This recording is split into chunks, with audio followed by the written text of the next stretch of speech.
Jangan lupa like, komen, share, dan subscribe.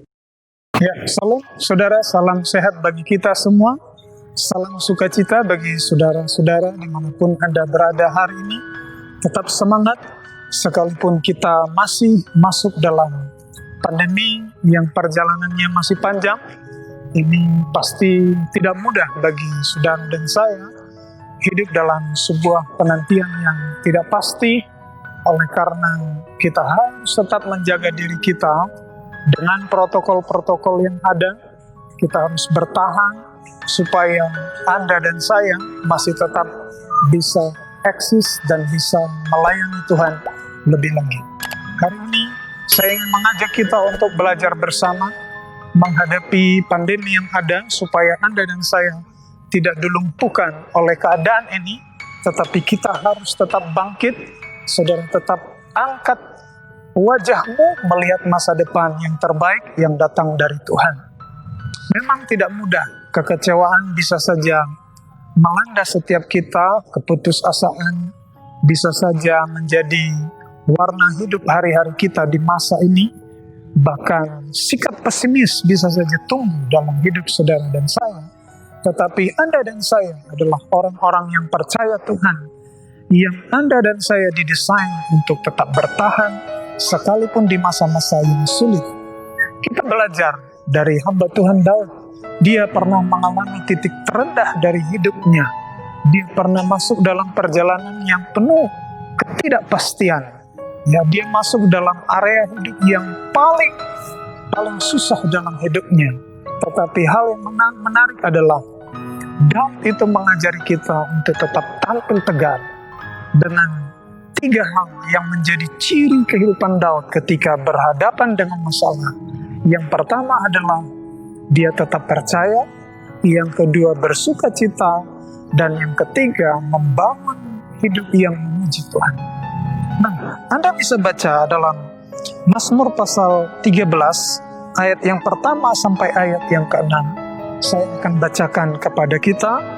Di sana dikatakan dengan judul perikop doa kepercayaan untuk pemimpin biduan Mazmur Daud. Berapa lama lagi Tuhan kau lupakan aku terus menerus? Berapa lama lagi kau sembunyikan wajahmu terhadap aku? Berapa lama lagi aku harus menaruh kekhawatiran dalam diriku dan bersedih hati sepanjang hari? Berapa lama lagi musuhku meninggikan diri atasku? Pandanglah kiranya, jawablah aku, ya Tuhan Allahku.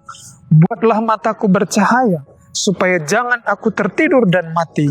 Supaya musuhku jangan berkata, aku telah mengalahkan dia, dan lawan-lawanku bersorak-sorai apabila aku goyah. Jadi saudara, 5 ayat pertama ini adalah curahan hati Raja Daud dalam keadaan terhimpit, dalam keadaan sendu hidupnya.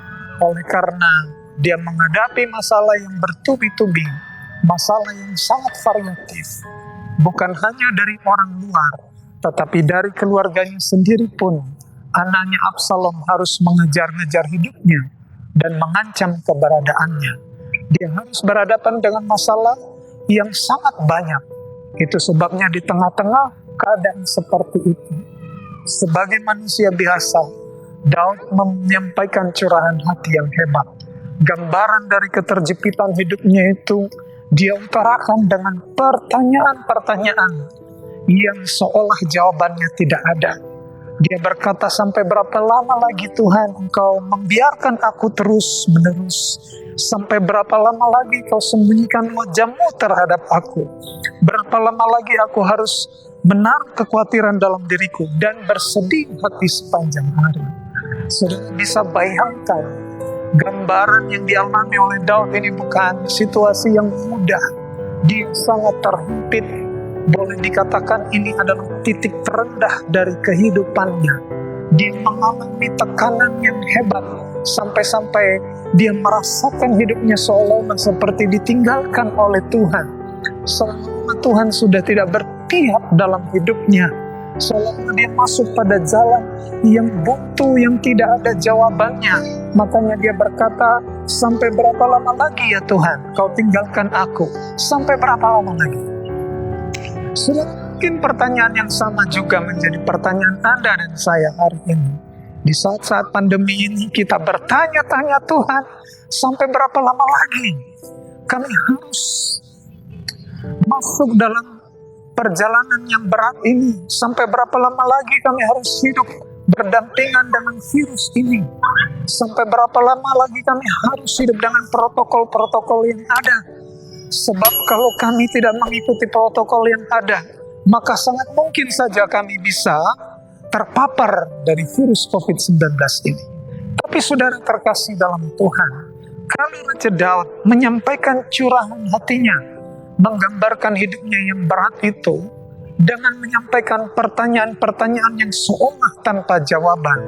Tapi Anda harus ikutin, sebab satu ayat terakhir dari pasal 13 ini sangat mengejutkan kita. Sebab di sana Daud menemukan jawaban yang pasti dari pertanyaan hidup yang tidak pasti dalam keadaannya. Dia menemukan jawaban yang terbaik, sebab dia katakan ya di dalam ayatnya yang ke-6, saudara, tetapi aku kepada kasih setiamu aku percaya, hatiku bersorak-sorak karena penyelamatan-Mu, dan aku mau menyanyi untuk Tuhan karena Ia telah berbuat baik kepadaku. Saudara terkasih dalam Tuhan, inilah hal yang dilakukan oleh Daud ketika masuk di jalan yang buntu, seperti jalan yang sedang kita alami hari ini. Hal yang pertama dia berkata, tetapi aku kepada kasih setiamu aku percaya. Saudara, seolah kalau kita membaca bagian-bagian ayat ini, ada perubahan cerita. Kalau ayat 1 sampai ayat 5 ceritanya adalah curahan kesedihan, curahan kekhawatiran, curahan kekalahan.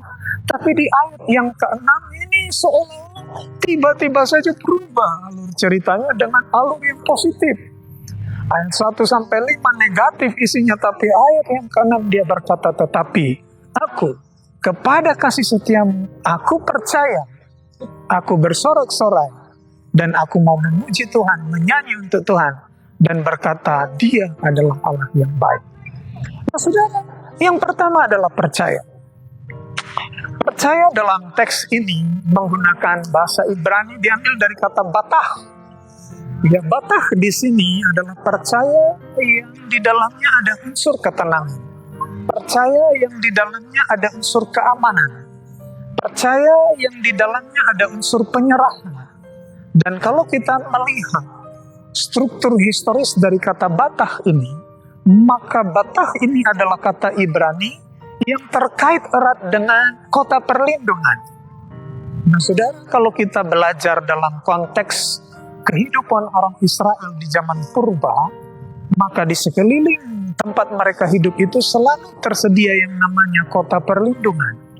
Dan Anda harus tahu, kota-kota perlindungan itu didirikan itu dengan tujuan untuk menolong orang-orang yang melakukan tindakan-tindakan pembunuhan dengan tanpa sengaja.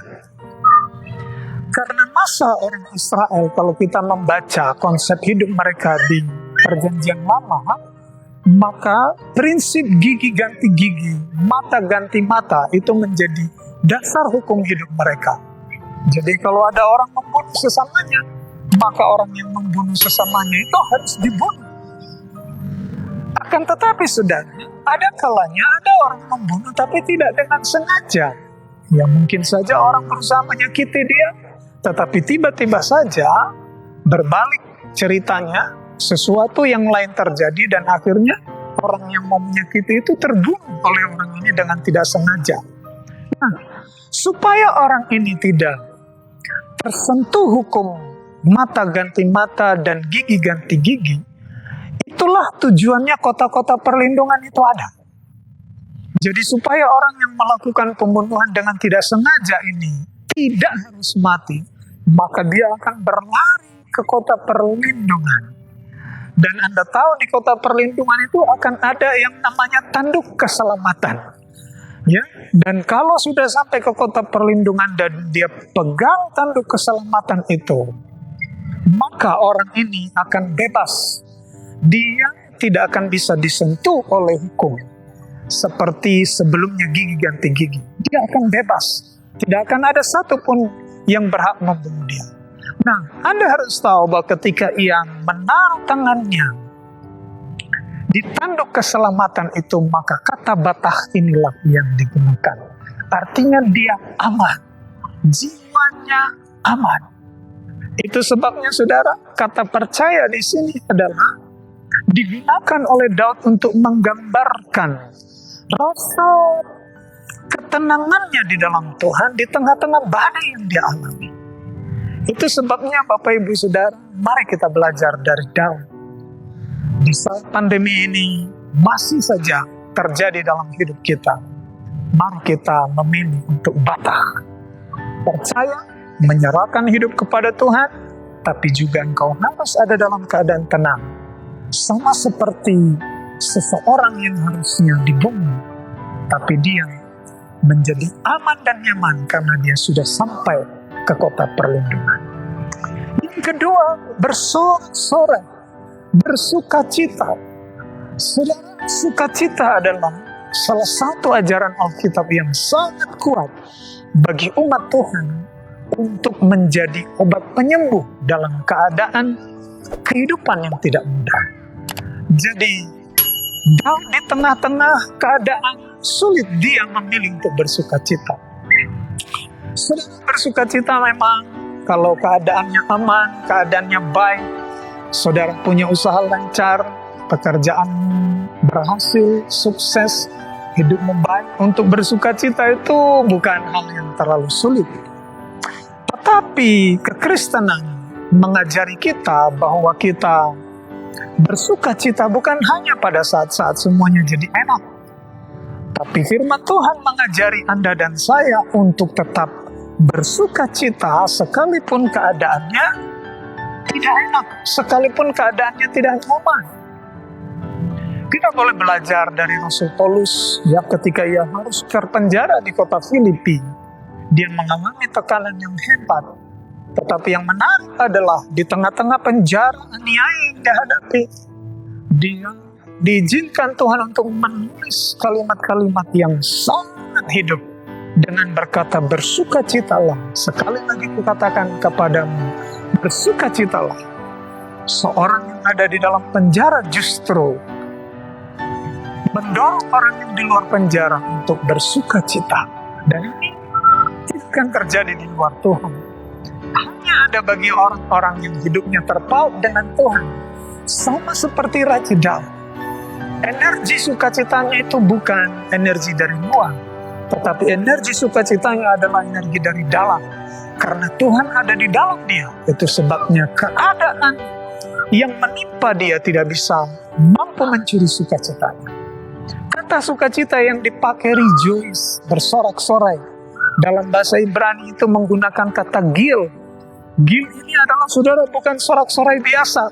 Gil ini adalah satu situasi di mana orang itu dikuasai oleh satu emosi yang hebat.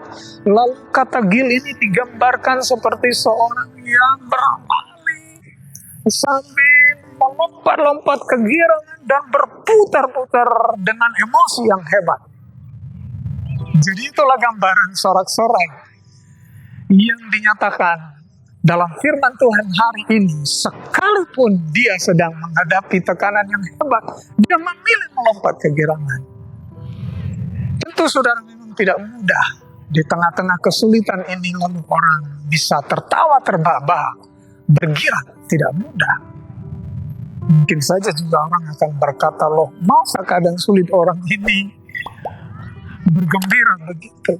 Tapi inilah uniknya kekristenan, saudara terkasih dalam Tuhan. Saudara ditetapkan bersukacita bukan hanya di keadaan baik, tapi dalam keadaan tidak baik juga Anda dan saya bisa bersukacita.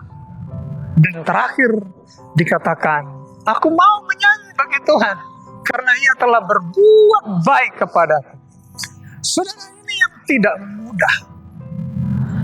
Di saat-saat tekanan hidup yang menekan hidupnya, Daud masih bisa berkata, Tuhan itu baik.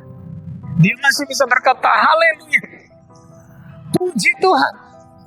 Bapak, Ibu, Saudara, ini yang harus kita pelihara. Karena yang dimaui oleh iblis adalah supaya Anda berkata Tuhan itu tidak baik. Itu sebabnya kadang-kadang kita diuji dengan perkara-perkara berat, dalam wujud penderitaan, kesusahan hidup, dan lain sebagainya. Tapi saudara terkasih dalam Tuhan, kita tidak harus memilih untuk menyalahkan Tuhan dalam segala keadaan kita.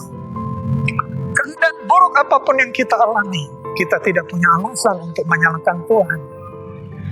Mari kita belajar seperti Daud, dia masih bisa berkata Tuhan itu baik. Percayalah, semua jalan yang diizinkan oleh Tuhan kita lewati, walaupun itu berkerikil-kerikil. Saya yakin Tuhan selalu punya harta yang terbaik bagi saudara dan saya. Ada yang baik yang Tuhan sediakan bagi kita. Jadi hari ini jangan menyalahkan Tuhan. Dalam keadaan-keadaan pandemi ini, mari kita menyampaikan pertanyaan-pertanyaan, tidak pertanyaan yang mempersulit hidup kita, tetapi mari kita sampaikan ucapan-ucapan yang terbaik bagi Tuhan. Katakan, Tuhan terima kasih. Kita memuji Tuhan bukan karena persoalan kita, tapi kita memuji Tuhan karena kita tahu di balik persoalan kita ada Tuhan yang selalu bersama dengan kita.